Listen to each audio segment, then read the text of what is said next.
আসসালামু আলাইকুম pro cricket fans. দর্শক, এবারের আইপিএলটা দুর্দান্ত কাটিয়েছেন মুস্তাফিজুর রহমান, আপনারা সকলেই জানেন।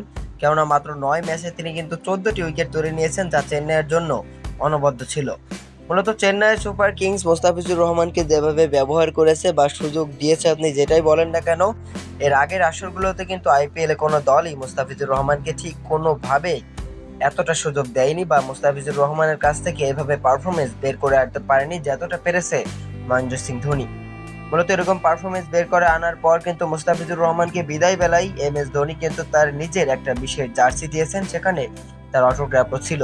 মূলত মুস্তাফিজুর রহমান সেই জার্সিটা হাতে নিয়ে তার ফেসবুক এবং টুইটারে একটা পোস্ট করেছেন, ধোনিকে ধন্যবাদ জানিয়েছেন এবং তিনি আবারও চেন্নাইয়ে ফিরতে চান, এরকম একটা ইঙ্গিত কিন্তু তিনি দিয়ে রেখেছেন। কেননা চেন্নাই কিন্তু মুস্তাফিজুর রহমানকে ধরে রাখবে, এটা স্পষ্ট। আমরা তার হেড কোচ, তার ব্যাটিং কোচ সবার কাছ থেকে কিন্তু মুস্তাফিজুর রহমানের প্রশংসা পেয়েছিলাম এর আগে।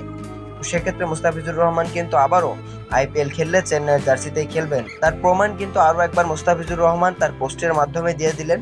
তো চলুন এবার দেখি মুস্তাফিজুর রহমান তার ওই পোস্টে ঠিক কি লিখেছে। মুস্তাফিজুর রহমান লিখেছেন, সবকিছুর জন্য ধন্যবাদ মাহি ভাই। আপনার মতো কিংবদন্তির সাথে একই ড্রেসিং রুম ভাগ করে নেওয়াটা একটি বিশেষ অনুভূতি ছিল। আমার প্রতি বিশ্বাস রাখার জন্য ধন্যবাদ। আপনাদের মূল্যবান টিপসের প্রশংসা করে আমি সেই জিনিসগুলো মনে রাখবো। শীঘ্রই আবার আপনাদের সাথে দেখা হবে এবং খেলার জন্য উন্মুখ। মূলত মুস্তাফিজুর রহমানের এই পোস্টের মাধ্যমে কিন্তু তিনি বুঝিয়ে দিয়েছেন তিনি আরো একবার চেন্নাইয়ের জার্সিতে মাঠ মাতাতে চান।